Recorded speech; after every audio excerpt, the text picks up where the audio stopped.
Did Judy get back on?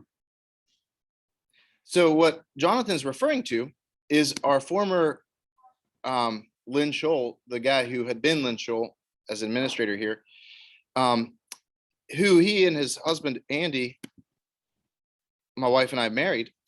Kevin is in the process of adopting an 11-year-old boy. So he kind of they jumped straight to 11, which was great. And that kind of works out for their life. And it's a real sweet. So we got to meet this child, and they're now the foster parents, and he lives with them full time. It's interesting talking to somebody as they're adopting an 11-year-old, because he kind of jumped straight to the chaos of like a preteen.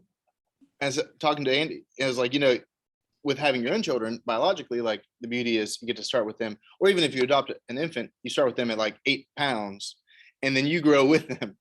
And so they kind of began by having like 110-pound baby, and you start there. And so I think there's like some growing pains, but it's a real beautiful thing. That was my parent experience. Like when you go to the Talladega racetrack, you have to go 90 to stay up. Yeah. Start there. Yeah, you don't start at the top level. Yeah, that's for sure. All right, we're about that time, and I have a lot to say today, so I'm going to jump on it. I see my friend Judy and Rick is on with me, and we're recording this for posterity. But the best thing you can do in life is read your Bible. Oh my goodness, if I could implore to you every day, 10 minutes, 20 minutes, 5 minutes, if you could read the Bible every day. And if you want to start somewhere, you start in Psalms, you start in Proverbs, it's like, okay, this is like boring. You start in the book of Leviticus, you're like, whoa, blow your brain a little bit, of Revelation. It's a little confusing. Easiest place to start is the first book of Samuel, 2 Samuel, 1st and 2nd Kings, because it's exciting. It's like lust and power and revenge. And that's what we're talking about today. Murder, violence. These are things where like, we're like, it's good that there aren't teenagers here present, because it's so raw and visceral. And at the same time, this is like the Bible. And this is like the stuff that we lift up every Sunday to talk about. You should read the Bible because it's not just good for your personal edification. It's also wildly exciting. You read it because like these stories are great stories. Last week's story, we'll get today, but I think 2 weeks ago was the story of Absalom and King David. We're going to cover it, but it's just wonderful and delightful in every single way. So read your Bibles. Good morning. Come in, everybody. Welcome. Grab some coffee in the back. Today, we're going to do kind of a double hitter of King Saul and King David, because you got to really understand their lives together as one unit. Hey, hold on a second. Let me move this out the way. All right. King Saul and King David are a story, one cohesive story. King Saul and King David overlap, and King Saul really isn't a king for a long time. Everything we talk about, even today with geopolitics about Israel, are somehow connected to King David. So even today when we're fighting over Palestine and Israel and land and territory, everything's rooted to King David. And what's amazing is he rules for 40 years over Judah and 33 years over Judah and Israel. And so that's the entire length. 33 years is the entire length of one united kingdom. And now we're fighting over territory. You say, well, this was ruled by King David. It's like, well, this territory is a very narrow and limited time span in the history of the world. For 40 years, it's pretty incredible. Samuel, we began last week. Although we're talking about kings, we started by talking about Samuel. Why was that?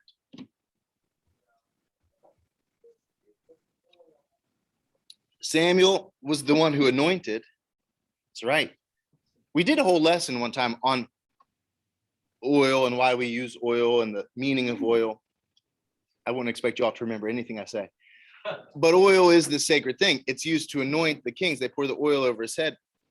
And if you watch it, they do it better in the Eastern Orthodox and the Greek Orthodox Church than we do it ourselves in the Episcopal Church. We use a little oil and just dab a little bit on your forehead. But if you ever see like a Greek Orthodox baptism, they just like take a bucket of olive oil and like pour it over the baby. It's like drowning in oil. Pretty exciting. But that means to be anointed. The Messiah is the one who's anointed with oil. And when we put oil on our heads, we're saying we fall under the kingship of the Messiah, the chosen one, the king. We are subjects of the king, part and property of the king. What else did we learn about Samuel? What's the last thing that happens in Samuel's existence? It doesn't end with his death. What happens after he dies? Guys, Saul? the witch of Endor. Oh. Uh-oh. Kind of messed this up. Sorry about that. The witch of Endor. Like, he dies and is buried, and he's like thinking he's living his best life. Man, oh man. I hope this. Oh, sorry. The witch, I know. I started talking about the witch of Endor, and this whole thing falls apart. Hold on one second. And we're hopefully back. Okay.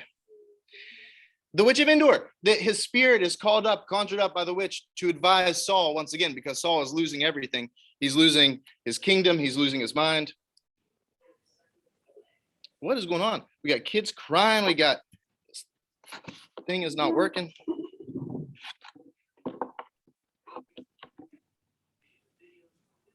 Okay.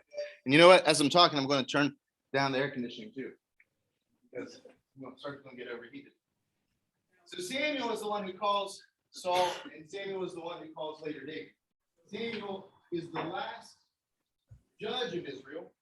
He's a high priest of Israel, which is significant in a lot of ways, because he's the one who can offer sacrifice, the highest sacrifice. And he's the first prophet of Israel. Later, we're going to see other prophets on down the line. Really, as soon as the kings start, we're going to see prophets rising up who'll be offering prophetic message. King Saul. There is a Benjaminite, someone from the clan of Benjamin, a man of standing whose name was Kish, the son of Zeror, the son of Bechorath, the son of Aphiah of Benjamin. Kish had a son named Saul, as handsome a young man as could be found anywhere in Israel. This is how I was often described in high school. And he was a head taller than anyone else. I was not described that way. Now remember, right before the first thing that happens before Samuel, and the first thing that happens kind of in the beginning of Samuel, is there had been a war between the tribe of Benjamin and everyone else in Israel. Benjamin is the smallest land, but Benjamin is going to be the territory where Jerusalem is. So Benjamin is a significant place of land, but it's also the smallest physical territory. Benjamin had sinned against, they had done some wrong to a man's concubine, killed her, she died. Israel attacks them. And yet, as they're about to destroy everything, they have mercy on Benjamin, said we shouldn't kill everybody. So that's like where we're beginning. So now we're looking at the small tribe, kind of in the very center of Israel. And Saul says, and so Samuel comes and he says, I'm going to anoint you king, like the people have cried out for a king, and here we go. He says, but am I not from the tribe of Benjamin, the smallest tribe of Israel? And is not my clan the least of all the clans of the tribe of Benjamin? And yet right before that, this is where scripture is kind of like building up the story. They're foreshadowing that Saul's going to be called, because it says, a man of standing, whose name was Kish, a man of some significance in the society. And yet when Saul is called, he said, am I not the least of these? So the first thing that happens is Saul gets made king. Saul is big, Saul is beautiful, Saul is a natural born leader. This is the most violent period in the history of the Bible to date. They've been having wars, but now that he's king, it is the business of the king to wage war.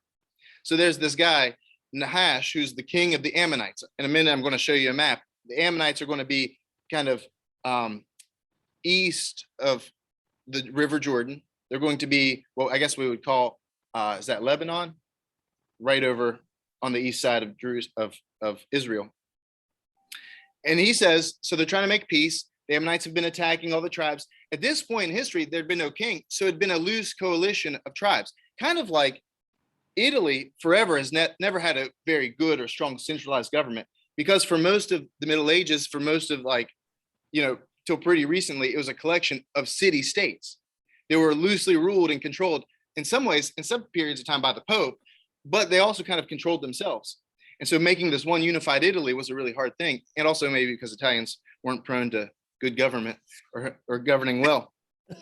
Same way as a loose collection of clans around Israel, that they're all being ruled by local judges, having some central opportunities to worship together.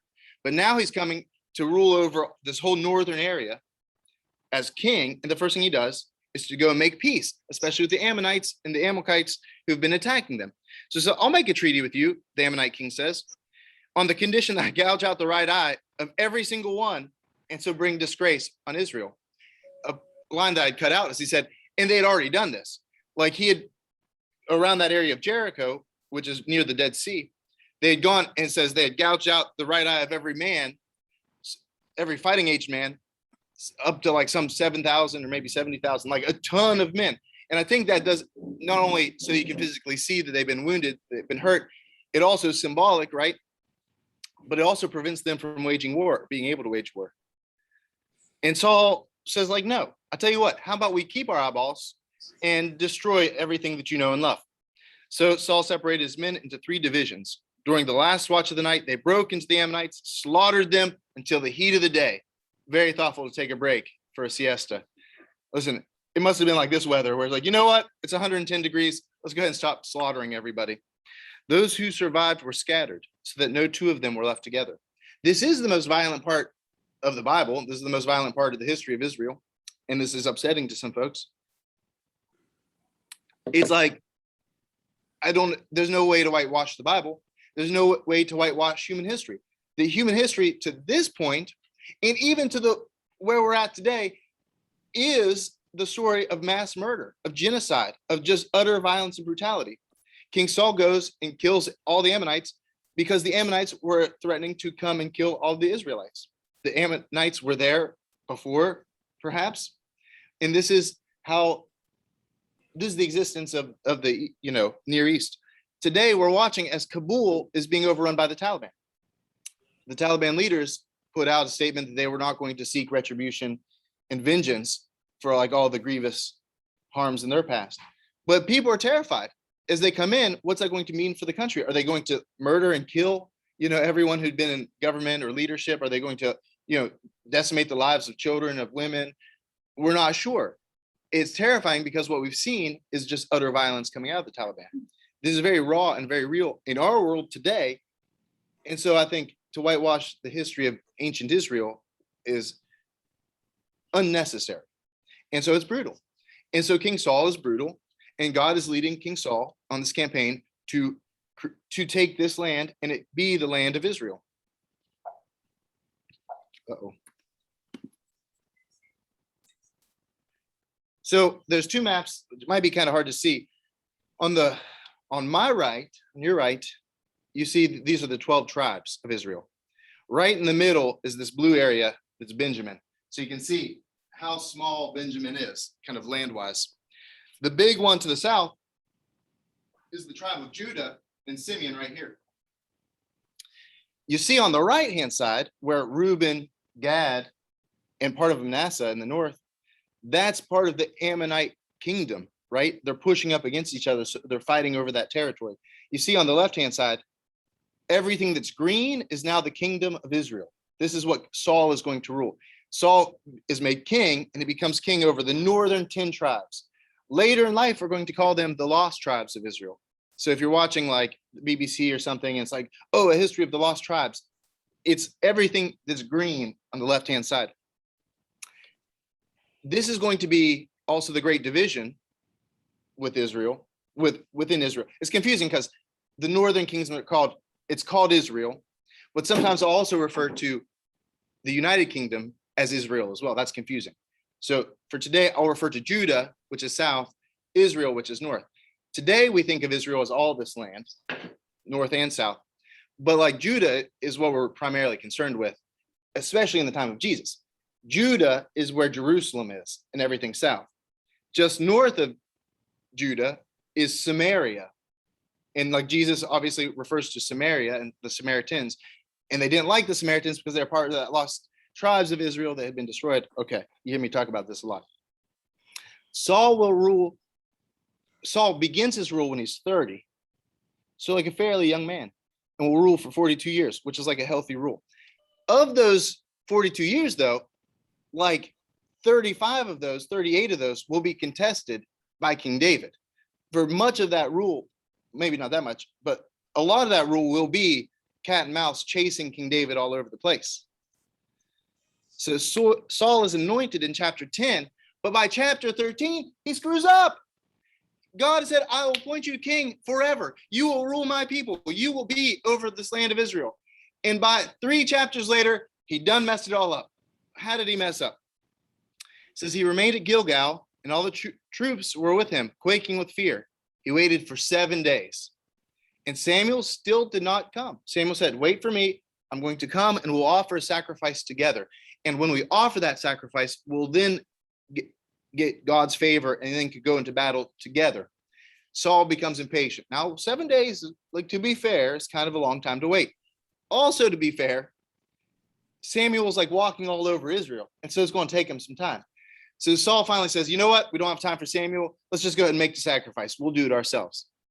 Which he's breaking the covenant that only the priest and only the Levites and the high priest especially can offer these kinds of sacrifice to God. So he says, you know what? Let's take it let's just take charge. Let's do it. We have the power. I'm the king. Offer the sacrifice. And as it's the last remnants of fat are being burned up, Samuel's like walking in. He's smelling that sweet barbecue. He's like, you know what?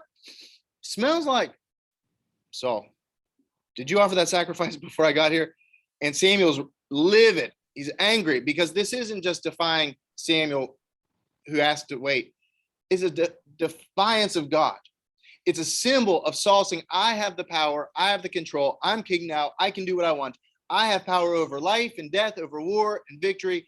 I'm in control. That's what it's symbolizing. And so Samuel is like righteously indignant. Says, Saul, you done messed up. You've sinned against God. You've sinned against us. Says, you've done a foolish thing. You've not kept the command of God. And if you had, he would have established your kingdom forever. But now your kingdom will not endure. And the Lord has sought out a man after his own heart and appointed him ruler of the people. Okay, we're going to get to like David and Goliath. And David is like this little tiny shepherd boy and just kills this huge man. But the story is building through 2 Samuel. We're building the grounds for David to come. Already in chapter 13, we're seeing these saying, nope, I've already called somebody else. And then we're going to see David being told several times, namely by Samuel, that he's going to be king. So it's no surprise, really. By the time he gets to the fight with Goliath, he's been told for years that he's going to be king. And so he has some substance within him. So Saul is king and ruling, but this is the great fracture. And this is the beginning of the end. And this is the beginning now of his like spiritual torment. We're going to start seeing that he begins to be corrupted kind of mentally and emotionally and spiritually. One of the things that happens next is they go into battle. Samuel says, okay, Saul, you're repenting, you're sorry. Go and fight the battle. God will give you victory. Saul makes this proclamation. They're fighting. He says, you know what? Anybody that eats before the battle is done, I'm going to kill him. Like we're going to fight until the very end. No one's allowed a sip of Gatorade even. So they're fighting, and his son, Jonathan, who's this great and incredible warrior, a very gifted military strategist. And we see in the Bible some of his military strategy and what he's doing. Jonathan's walking along and he sees some honeycomb. And he's like, oh my God, I'm going to pass out. This heat, right? Am I right? It's killing me. I've been killing people all day. I need some refreshment. So he eats this honey, gets reinvigorated. It's like good for his system. He like runs back into battle, kills a bunch more folks. The word comes back to Saul, and Saul's furious. He said, I made an oath before God that I'm going to kill anybody who eats before the day is done. And Jonathan's arguing with his dad. He's like, this is insane. It's like, if you lost your mind, like, why would you prevent people from eating? Like, it's so much physical exertion, murdering all day. Like, I need something, some substance. You need like some salt packs or something. And so Saul is like, this is the beginning where he's losing himself. And he says, no, I'm going to put Jonathan to death. Jonathan, who should be his heir, Jonathan, who's his firstborn son, Jonathan, who is this brilliant military leader. And basically, it's this idea of Saul cutting off his own inheritance. That God has just said, I've established you in your line forever.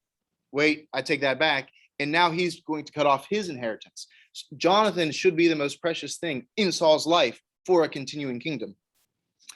They beg him, like King Saul, dear God, do not kill Jonathan. He's like the best thing that's ever happened to us. So he says, okay, fine, I won't kill Jonathan. Jonathan lives to see another day. Samuel says, all right, go and attack King Agag. Agag is another one of these kings who's been disrupting, fighting these guerrilla warfare on the edges of their borders. Says, go and kill King Agag, take everything, destroy it. We don't want anything, because all of that is pagan. Like all of the meat is pagan stuff. All of the idols, all of the gold, all the jewels have been offered to these pagan gods. It symbolizes idolatry. It symbolizes paganism, not following God. So God says, destroy everything by Agag. So they go in, they win this mighty victory. But then Saul's like, you know what? I kind of like these things. Like they have some nice stuff. Like they have big screen TV. They have, some nice jewelry, some nice watches. So he takes the very best for himself. He lets King Agag live.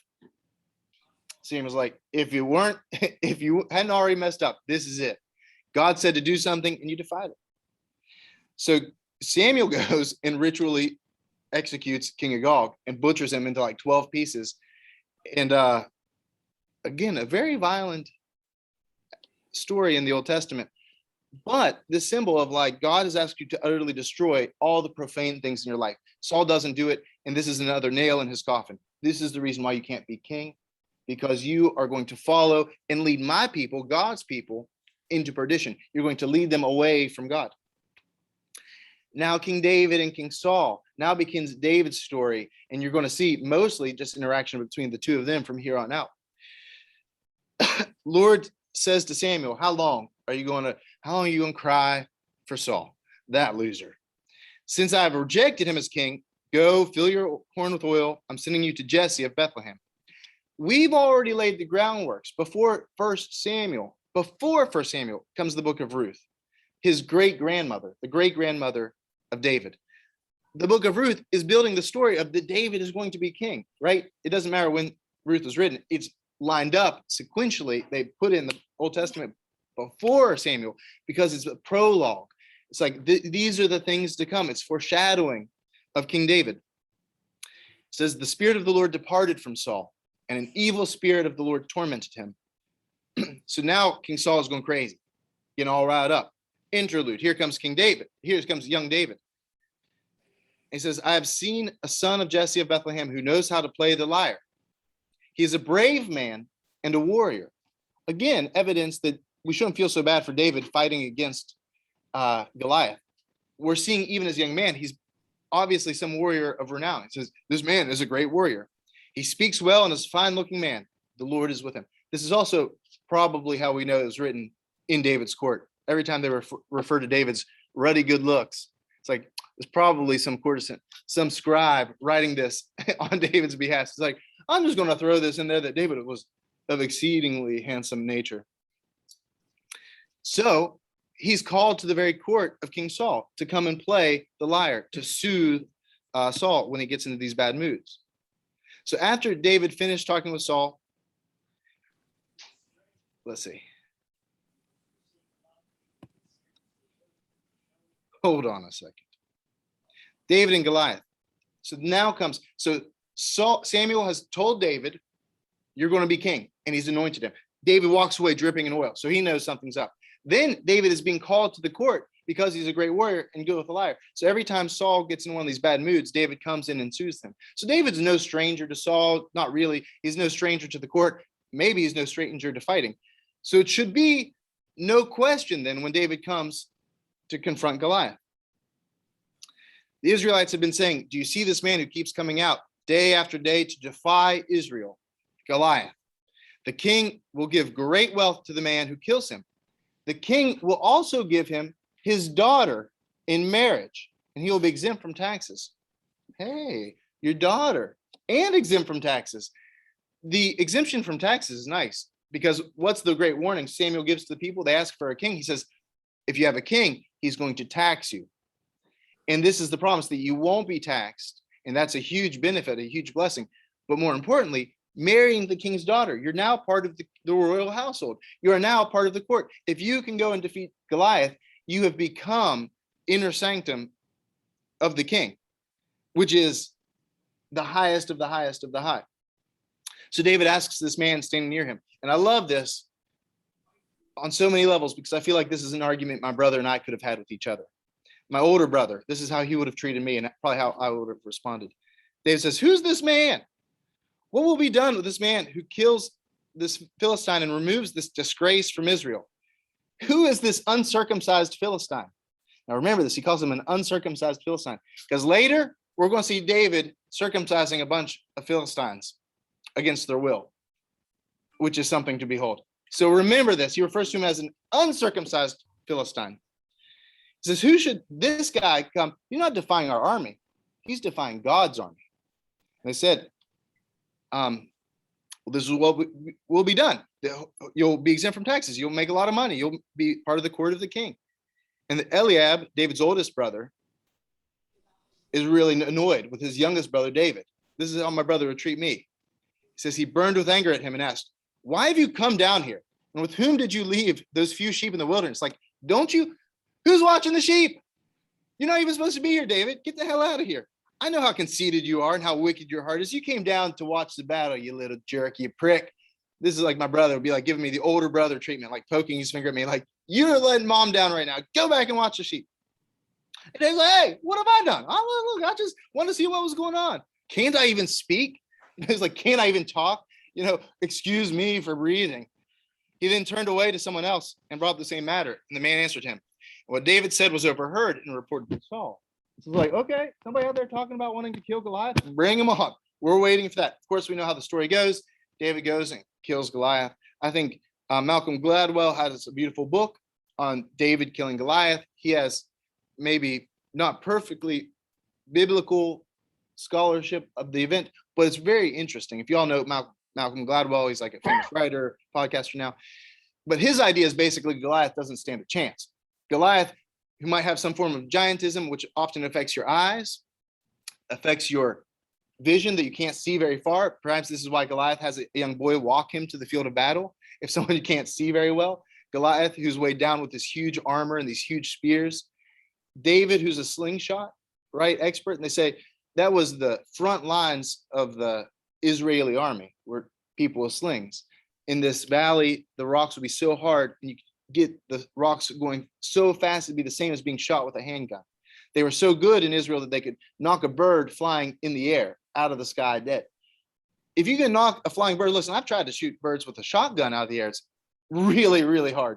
Like if you can hit with a rock a flying bird, it's like fantastic. The idea that he could throw a rock and hit Goliath in the forehead is not shocking. He goes, kills Goliath, then what does he do? Anybody remember? Takes a sword and cuts his head off. Everything connects to everything else in the Old Testament. So don't lose track of the sword. It's like King Arthur's sword, okay? Don't lose track. It says he cuts off the sword, cuts off Goliath's head with the sword, takes his head with him to Jerusalem. He doesn't give the king the head. He's like, I'm keeping this head. Takes the armor and the sword, and we're going to see the sword later in the story.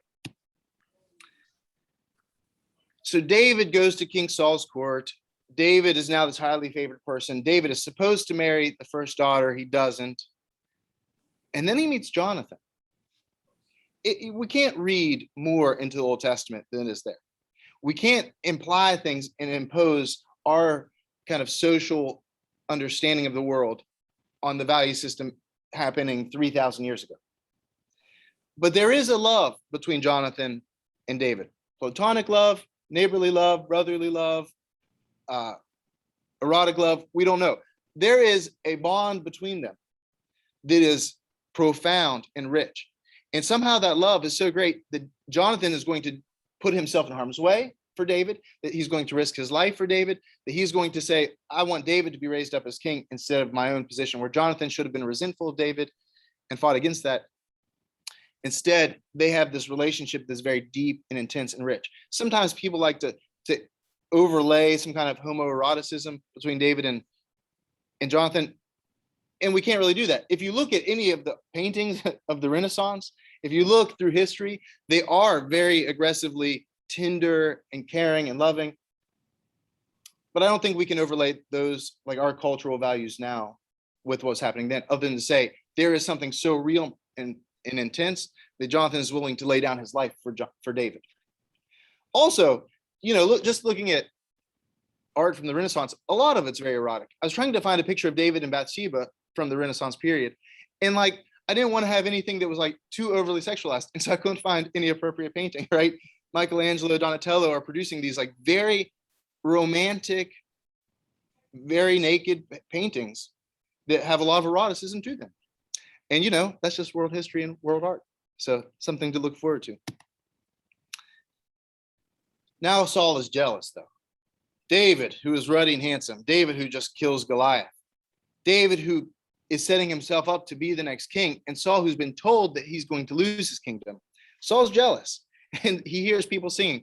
Saul has slain his hundreds, his thousands, and David his 10,000s. The women are dancing and singing for David. A new champion has come. And Saul has decided that he's going to murder David. He says, they have credited David with tens of thousands, but me with only thousands. What more can he get but the kingdom? He says, so what's next? Is he going to become king? And the story is alluding to the fact that, yes, that is what's next. Yes, he will become king. And from that time on, Saul kept a close eye on David. The next day, an evil spirit came forcefully on Saul. So he was prophesying in his house.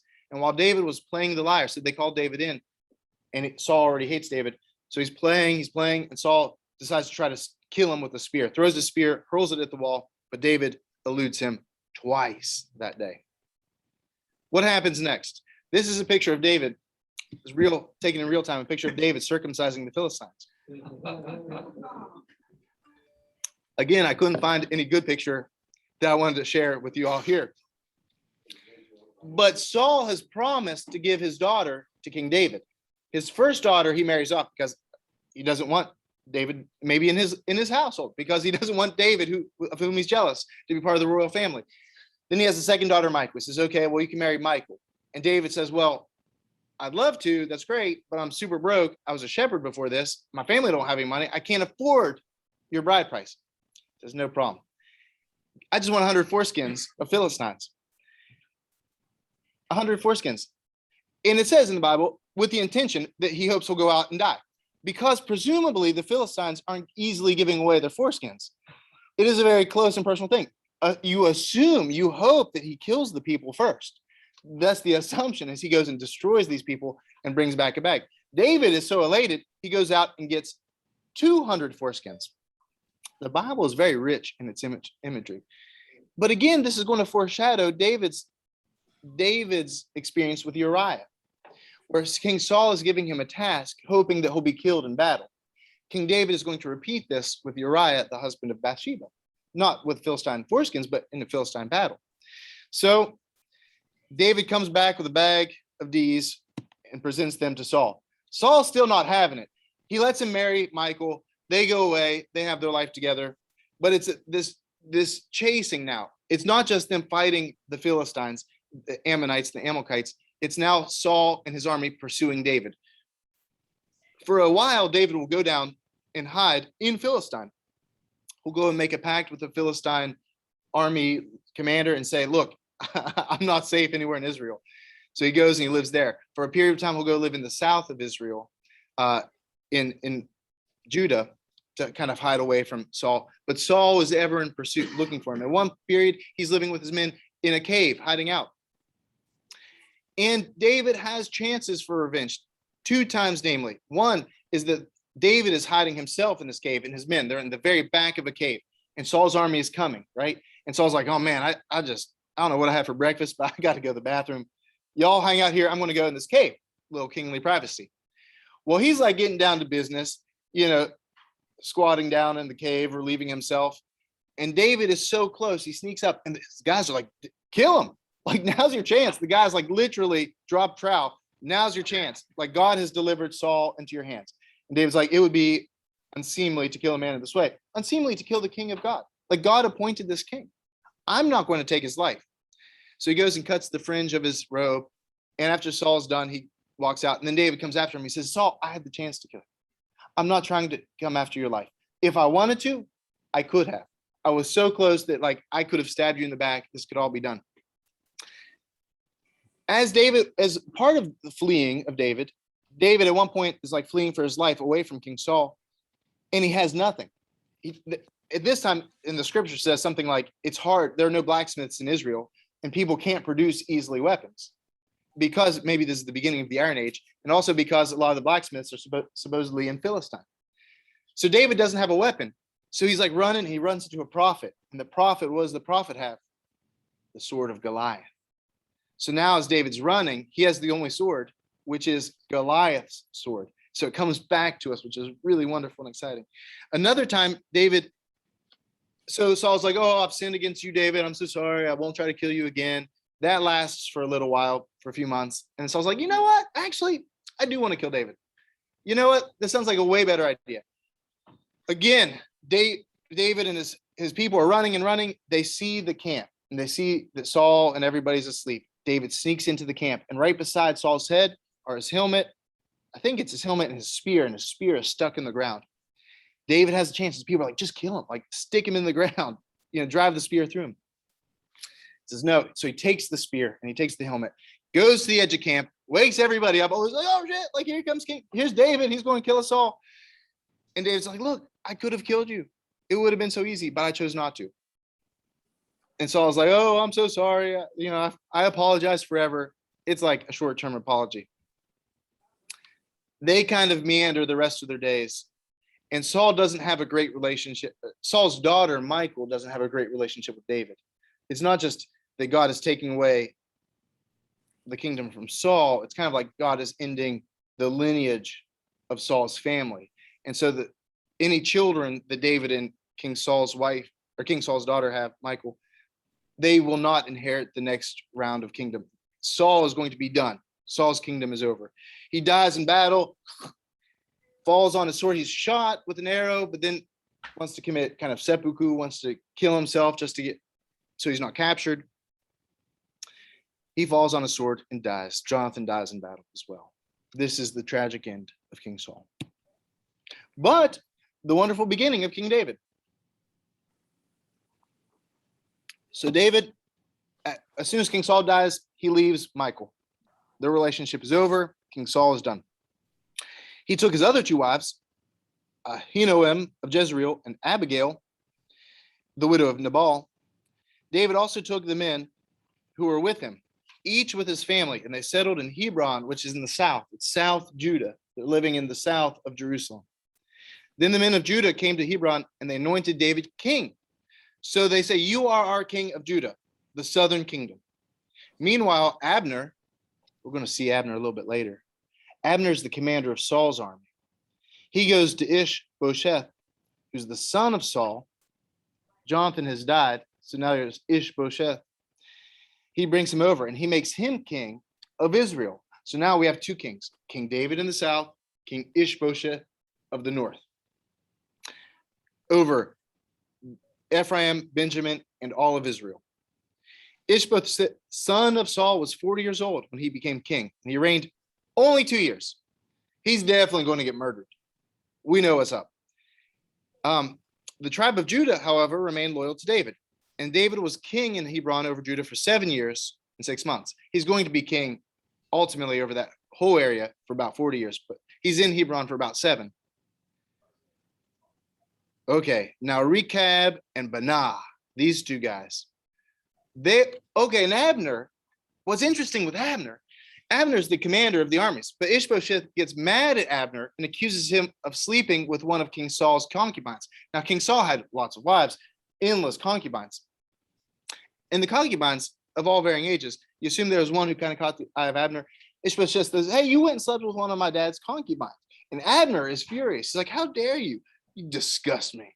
I have been loyal to your dad forever and ever, and you are going to accuse me of this? He says, screw this. I'm out. You're a terrible king. I'm going to King David. So the commander of the armies goes over to King David and makes an alliance. The commander of the armies of Israel, the north, comes over. Now it's a big deal, right? It's like if the prime minister of Canada, sees all the joint chiefs of his staff and commanders of his military come and say, we're all becoming American and taking the armies with us. Finally, Canada is ours, right? It's pretty bad news. So Abner pieces out. Ishbosheth has offended him. These two guys, Rechab and Baanah, they go into the inner part of the house and everyone's asleep. They go to Ishbosheth's house and everyone's asleep. So they just like walk in, they're pretending to carry in wheat. Like, hey, guess who's here? They go find him, they stab him, cut off his head. They're like giving each other high fives, taking his head in a bag. They're like running back down to Hebron. They're like, we're going to tell David. David's going to think we're amazing. David's going to give us half of his kingdom. The world is ours. David is furious. He says, look, this was King Saul's son, someone whom God had risen up. He had risen up King Saul. So he has those two people killed. It's like a symbolic killing. It's symbolic in that, hey, we can't just go and be killing the appointed chosen ones of God. However, he's also secretly happy. He's like, sweet, now I can be king of Israel as well. So even though he kills these guys who do it, Ishbosheth is done, and it's pretty good for King David. So all the tribes of Israel, the 10 tribes of northern Israel, they come to David at Hebron and say, we are your flesh and blood. Look, we're all cousins here. What's up? In the past, King Saul ruled over us, and you were the one who led Israel in their military campaigns. And the Lord said, you will be my shepherd and shepherd of my people and be the ruler. When all the elders of Israel had come to King David, the king made a covenant with them, and they anointed him king of Israel. David was 30 years old when he became king. He reigned over 40 years in Hebron, over 7, and then in Jerusalem over all of Israel and Judah. Jerusalem, remember, is in the tribe of Benjamin. It's that little tiny area kind of between the northern tribes and Judah, the southern tribes. So Benjamin is going to be where he makes his final claim. Jerusalem is strategically important for lots of reasons. First and foremost, there's Mount Moriah. What happened to Mount Moriah? Anybody remember? Mount Moriah. I went to school with a little girl named Mariah who was Mormon. She had really long hair. And I just remember being in like first grade, second grade, and thinking like this tremendous amount of hair. And then all the way through high school, like Mariah was just this kid down the street, this kind of weird, gawky, long-haired girl. And then one day someone like pointed out, like we were in college or something, and like, there's Mariah, and she's like the most beautiful person who's ever lived. And I was like, what are you talking about? Like this weird, goofy little kid? And I realized, it's like, oh yeah, she's like actually growing up. And it's so weird, right? It's so weird how we change and how we evolve, and how you see somebody and perceive them in one way, and the world perceives them as another. But that's my story of Mariah. So Mariah is still Mormon, has like probably 5 kids now, and she's living her best life. But Mount Moriah, nothing to do with her. Mount Moriah is where Abraham goes and almost sacrifices his son Isaac. It's also where Solomon, son of David, is going to build the temple. He's going to build it on the very peak of Mount Moriah. The Holy of Holies is going to be on the peak of Mount Moriah. There's a crazy weird stone there. And that was where it was like the holiest place. Now, if you see a picture of Jerusalem, there's a mosque on, what's it called, Lou? Dome of the Rock. It's Dome of the Rock because it's this golden dome over the rock. It's real weird on the peak of Mount Moriah. And they kind of leveled it out and flattened it and made the temple mount there where people would go and gather around the altar. So it's like the central place. It's also believed by ancient scholars, Jewish scholars, that was like the foundation stone of the world. When God was creating all that was, he planted this peak stone on top of Mount Moriah. It's also the highest place. If you go over the Mount of Olives, which is right beside it, you go over the Mount of Olives, it just descends like 2,000 feet straight to the Dead Sea. It just descends into nothingness. It's like it's a continental divide. It divides the continent and goes straight down. So no armies can come and surprise you coming from that side, because you have to walk for days through the desert of just endless rock. And it's the high place and mountainous area. So strategically, you build some ramparts, you build some castles, and nobody can attack you from below. Strategic as a military base of operation, it makes perfect sense. This is where you build a fort. This is where you have a fortified city. So David, who's going to be the military king, plants his city, boom, in Jerusalem. Well, one day, I didn't have any good pictures of Bathsheba because it's kind of scandalous. I didn't want kids walking back and forth and asking us awkward questions for the rest of the day. But you see Bathsheba bathing, the moonlight and her beauty overthrew him. He's like, oh, yes, please. So he brings her in and sleeps with her. Oh, and the worst case scenario, she is pregnant and she's totally married. So he says, okay, what are we going to do? We're going to get Uriah super drunk and make him sleep with his wife. And then he'll think that She's pregnant with his baby. Problem solved. But Uriah is this faithful soldier. Listen, y'all need to read the Bible. This is so exciting. In the Bible, the foot and the slipper is a metaphor for, let's say, when a man loves a woman and they decide they want to have a family. The metaphor of this action in the Old Testament is of a slipper and a foot. I'll let you figure that out. So you think of the story of Boaz and Ruth, right? Where Ruth goes to Boaz and says, like, my husband has died. I won't be able to have children. My life is over. I would like to give myself to the family to then continue this line, to be married. So Boaz goes to the person who has the claim before him, and he says, would you like Ruth to be your wife? And the man says, no. So he takes the slipper off of his foot and they pass it back and forth as the symbol of, okay, she can be your wife. You can take your foot into this sandal metaphor. So I love in this story when King David's like throwing a big party and he's like trying to like play it all cool. And he's like trying to spike the drinks for Uriah and give him some extra wine. It's like, hey, go to your house, wash your feet. You've been out in battle for a long time. Obviously, out in battle, it's hot and stinky with all these men. Go wash your feet at home. Uriah is like upstanding young man. It's like, no, like I've dedicated myself to fighting for you. Philistine wars continuing. I'm not going to do it. So David does what King Saul had tried to do before. He says, okay, fine. Sends him out to battle and instructs everybody, as you're fighting in the most fearsome part, put Uriah in the front and then everybody fall back so that he gets surrounded and will be killed. He does. And it's this grievous sin. Nathan, the prophet, a couple weeks ago in our scripture on Sunday morning was Nathan confronting David. He uses this metaphor. It says, you have taken this precious thing. You have taken this wife from Uriah. You have sinned against God. You've like broken the covenant of marriage. You've broken the covenant of relationship. You've killed a just man, a righteous man. And the baby dies. It's very sad. And King David is heartbroken. He's devastated. But he repents, asks God forgiveness, and he takes Bathsheba to be his wife because now she's a widow. And so there you go. Then, of course, Bathsheba is going to have another child who is Solomon. So Solomon is going to be the son of Bathsheba. And then there's Tamar. I'm not going to get too into Tamar because it's a very violent story. But basically, David has a son named Absalom. Absalom is going to be the one who's going to come and try his best to take over the kingdom from King David. Absalom is going to do everything in his power to be a giant jerk and to steal the kingdom from his dad in real time. It says Absalom has a sister. So that means it's David's daughter. David with another wife has another son named Ammon.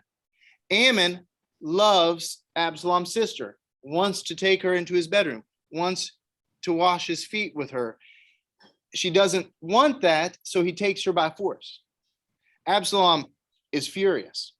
Absalom is beyond furious.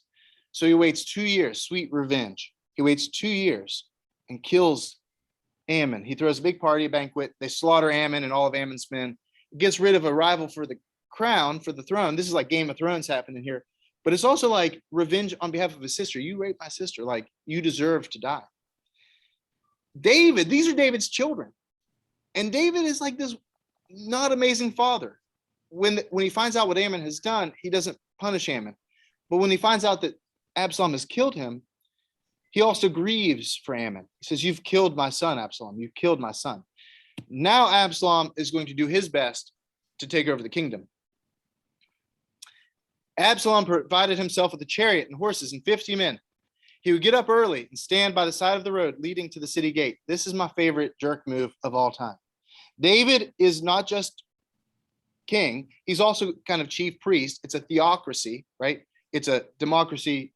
It's a kingdom run on theology. He's chief priest. He's chief prophet. David is the intercessor between God and the people, and he's judge. So people come to him to settle disputes. So as people are leaving the court, one farmer's happy because he gets justice and the other farmer's angry because he loses the farm. And so Absalom's standing out there and everybody who leaves angry. Whenever anyone comes with a complaint to be placed before the king for decision, Absalom would call him out and say, hey, where are you from, man? Hey, come on over here. Hey, you from one of the tribes of Israel? Look, your claims are valid and proper, but there is no representative of the king to hear you. And Absalom would add, if only I were the judge in this land. And then anyone who has a complaint or a case could come to me, and I would see that they receive justice. So they come out of court, somebody's just lost. It's like, oh man, you from Judah? You from Manasseh? Where are you from? Zebulun? Oh man, it sounds like the king screwed you. If I were king, I would have totally hooked you up.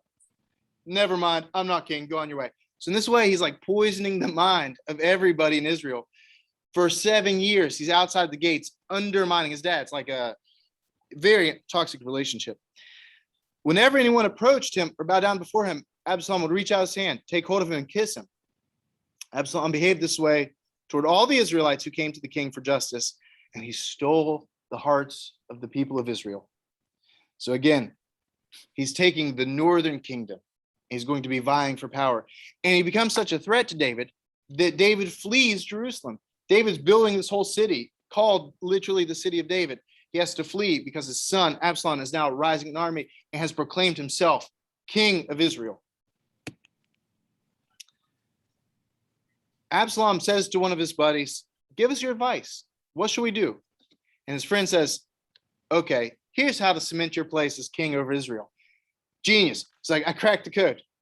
You take all your father's wives and concubines. David has just fled. He's like in hiding again from his son. So David's gone, but he left all of his wives and concubines. He says, here's what you do. Set up a tent on the roof. Throw a huge party. So loud, everybody hears it, everybody can see. And then I want you to intimately know all of the king's concubines and wives at once on the roof. Therefore, kind of taking control and power of progeny, of children, of the future. You are the one consummating your kingship over Israel.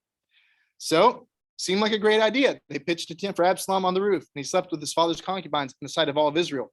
I have a Lego picture of that as well, but I felt like I shouldn't have had it. Let's just say that must have been quite the party. You know, think how different January 6th would have been if the insurrection had taken a more loving tone. It's like, we're just going to sleep our way to the Capitol. Very different approach to power. Absalom is beautiful to behold and very vain. And the Bible goes out of its way to point out that he is very proud of his hair. You know what? I might be as well. I don't necessarily blame him for this, but he has long, gorgeous hair. So he's been fighting his father's fighting back against him. And some of David's army, they see Absalom and start to chase him through the woods. And it says his long, beautiful hair gets caught in a tree and the horse continues without him. And this was like, I think last week, maybe the week before, this was the scripture of Absalom. It says he was caught between heaven and earth. So Absalom's there stuck fighting for his life. His hair is caught in the tree. And these guys come up like human pinata. Here's the person who's been knowing the king's wives. Time to seek revenge. So they kill him. They stab him. They cut off his head. David breaks down in his most tender moment and cries, Absalom, Absalom, my son, Absalom. Absalom, who's done everything wrong. Listen, you think, you know, if you've had a bad relationship with your children or with your parents, if you've ever had a bad relationship with anybody in your family, you read the story of King David and you can be reassured that you are not the worst family in all of history. And yet there's such tenderness. There's such betrayal and also such love that even when his son, who's done all this wrong, dies, King David is heartbroken and devastated. And he cries. He's like, my son, Absalom. At the same time, I imagine he was pretty relieved because now Absalom is dead. He goes back, can finish out his kingdom. The last story I want to talk about with King David, and the last story for you today, David has done several things to sin. That David is imperfect. And people are often confused because of this last story. The last great event of his life, he's going to die. He knows he's going to die. And so the last thing he does is take a census. God is very angry. God is so angry that he says, David, like, you messed up. In part, this is why you can't build the temple to God. In part, like, your days are over as king. You're going to die soon because you took a census. Why, without reading ahead, Why would a census be such an affront to God?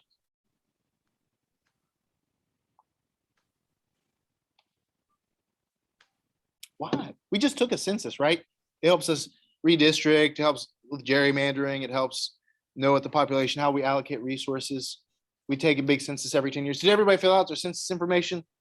It's kind of fun. It's like kind of proud to be like checking it off. In Exodus, as God is establishing his kingdom, God gives one of the laws that's coming through Moses, supposedly, Exodus 30, says, when you take a census of the Israelites to count them, each must pay the Lord a ransom for his life at the time he's counted. Then no plague will come upon you. Meaning, if you take a census, a plague will come. The census of the ancient world was used primarily to see who was of fighting age. And it was in part used to gather armies together. So you go and count all the people of the tribe, you see how many fighting age people there are. So when we go back to the king can then send and request that many fighting age young men to come fight for him. In part, it's it's the involuntary draft. In part, it's also how we tax people. When Jesus is born, it was the time of a census. And this is like alluding to these things where the people are, King Herod is having a census so he can conscript people to fight in his armies. He's also taking it for taxes, which are going to be a big deal in the time of Jesus. It's a way also of defying God, where God's saying you don't have to take a census because God is in control, that God is king, that God is ordering society. So it seems that David's intent was to increase his royal power in a way that it's in contrast with humble reliance on God. As Deuteronomy chapter 17 insists, that human kingship of Israel was to be noticeably dependent on God's divine kingship. So for Israel's king to build up the same kind of power common to a pagan king was tantamount to repudiating God as being the overarching, all-powerful king of Israel.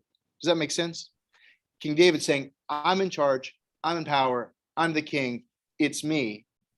And in a way that defies the theocracy foundation, that it's God's kingdom, and David is just ruling as intercessor to God. Was it like God would send the soldiers, you don't have to draft them? No, like they still drafted people, but it was like the symbol. It was symbolic, I think. They still, God knows who's here, you don't need to. like God's in charge. God is in charge. Okay. So like David, stay in your lane. I don't know. There's a lot of stuff that God has done in the Old Testament that I'm not fully sure about. This seems to be the purpose, right? It seems to be that David is rejecting God as the primary source giver of life and all things. And God is very upset. David's, his life is marked by endless war, by violence, by bloodshed, in lots of interpersonal drama. It ends with this very sad moment when he tries to take the census. Then David, the line is he goes and sleeps with his fathers. This is kind of the euphemism, the metaphor that he goes and dies a peaceful death. That David lives to be old, an old man, dies as king, goes to rest with his fathers. And then the civil war erupts. Who's going to then be king after David? David has had lots of sons. And then the party begins. Who's king? We know that there's going to be King Solomon in the south, be king of Judah. And who becomes king of the north? Anybody? We'll find out next week. In this thrilling ongoing saga of the kings of Israel, come back next week to find out who's king of the north. What questions do y'all have about David and Saul?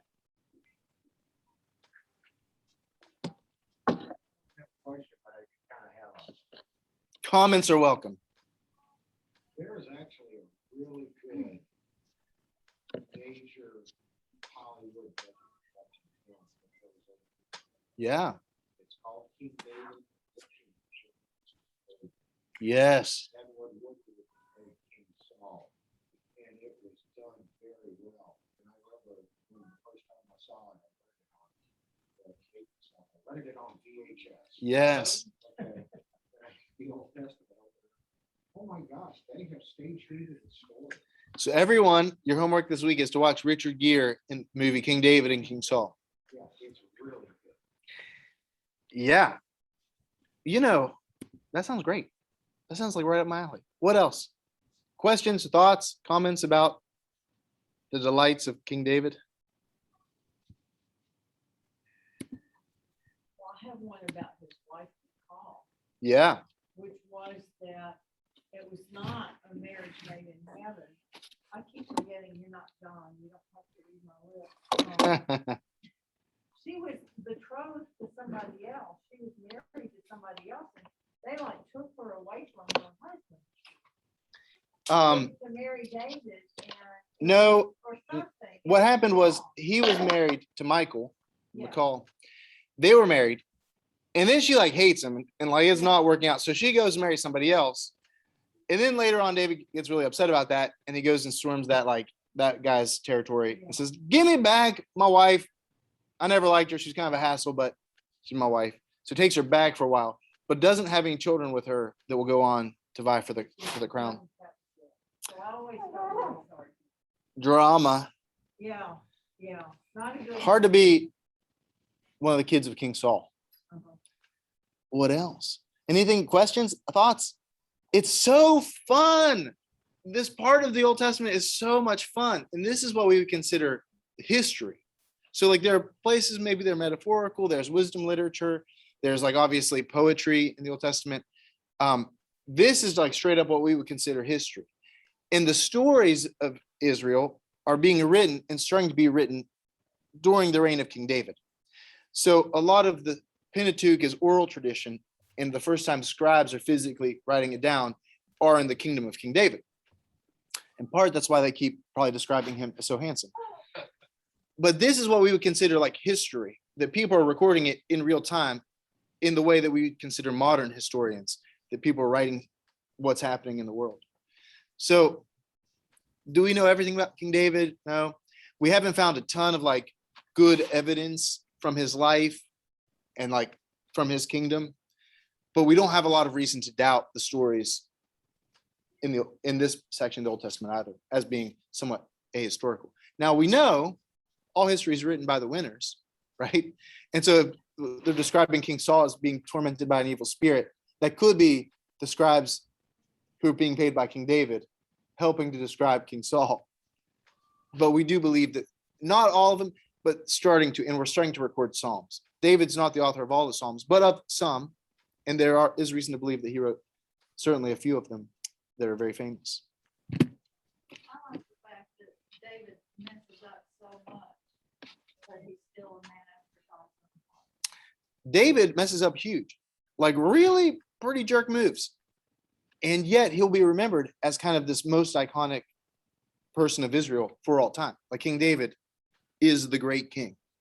And the Messiah is always being pointed to and looked towards as by the prophets. He's always being looked forward to as the next King David, the coming King David, the one true David who will unite the kingdom, be the chosen one, lead God's people forever and ever and ever. That would be the next Messiah. David was the Messiah, the anointed one. This will be the permanent forever Messiah. So with that, try your best to not be like David. But if you mess up, repent and return to the Lord. Go in peace. Thanks.